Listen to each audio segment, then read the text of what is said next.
નમસ્કાર દર્શક મિત્રો, ખબર છે .com પરથી હું દ્રષ્ટિ આપ સૌનું સ્વાગત કરું છું.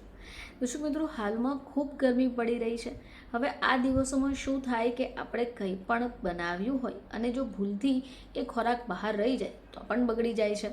હવે આ એવા દિવસો છે જેમાં આપણે ખૂબ ભારે એવો ખોરાક ખાવાનું પસંદ નથી કરતા, છતાં પણ ઘરમાં જે આપણે રેગ્યુલર બનાવતા હોઈએ અને એ ભૂલથી ભૂલી જઈએ તો પણ બગડી જશે. તો હવે કરવું શું?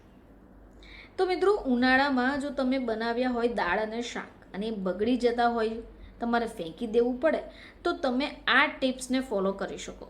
આ 5 એવી ટિપ્સ છે જે તમારા ભોજનને ફ્રેશ રાખશે. હવે ઉનાળાની ઋતુ શરૂ થઈ ગઈ છે, પુષ્કળ ગરમી પડે છે. હવે આને કારણે દાળ શાક જલ્દીથી બગડી જતા હોય છે. હવે જો બપોરે ભોજન બનાવીએ તો સાંજ સુધીમાં તો વાસ આવવા લાગે. આજે આપણે એવી 5 ટિપ્સ જાણીશું જેનાથી ગરમીમાં પણ ભોજન બગડે નહીં અને લાંબો સમય ફ્રેશ રહે. તો ઉનાળામાં દાળ શાકમાં લસણ, ડુંગળી, આદુ અને ગરમ મસાલો નાખવાથી એ ઝડપથી બગડી જાય છે. હવે આ જ કારણ છે કે તમારે ઉનાળામાં ઓછું લસણ, ડુંગળી, આદુ અને ગરમ મસાલો એડ કરવો જોઈએ. હવે એ સિવાય ટામેટાં. તો ટામેટાં અને ડુંગળી વગરનું દાળ હોય કે શાક બેસ્વાદ લાગે છે, પરંતુ ભોજનમાં ઓછા બંને ચીજનો ઉપયોગ કરો તો દાળ અને શાક ઝડપથી બગડશે પણ નહીં અને એક પ્રકારની જે સ્મેલ આવતી હોય તે પણ નહીં આવે. હવે મોટાભાગના લોકોને ઠંડુ ખાવાનું ગમતું નથી.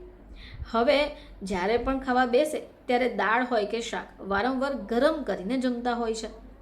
હવે ભોજન જે હોય એને એકથી વધારે વખત ગરમ કરવાથી એ ખરાબ થઈ જાય છે. આ જ કારણ છે કે ઉનાળાની ઋતુમાં તમે જો જમવા બેસવાના હો તો આ દાળ અને શાકને વારંવાર ગરમ કરવાનું ટાળવું જોઈએ. હવે આ સિવાય તમારે ધ્યાન રાખવું પડશે કે તમે કેટલો સમય બહાર રાખી રહ્યા છો. ઘણીવાર ફ્રીજમાં મૂક્યા બાદ પણ ભોજન બગડી જાય છે. હવે એનું કારણ એ પણ છે કે તમે મોડેથી ભોજનને ફ્રીજમાં મૂક્યું છે.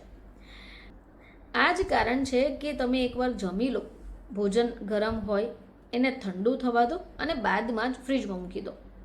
ઘણા લોકો વધેલું ભોજન જેમ કે દાળ ભાત એક જ વાસણમાં મિક્સ કરી ફ્રીજમાં મૂકી દેતા હોય છે.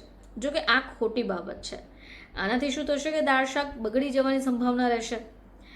દાળ અને શાક જો વધે તો એ બંને વાનગીઓને અલગ અલગ વાસણમાં ભરો અને ફ્રીજમાં મૂકી દો. આમ કરશો તો તમે બનાવેલું ભોજન બગડશે પણ નહીં અને તમને ખાવામાં પણ ઉપયોગી થશે.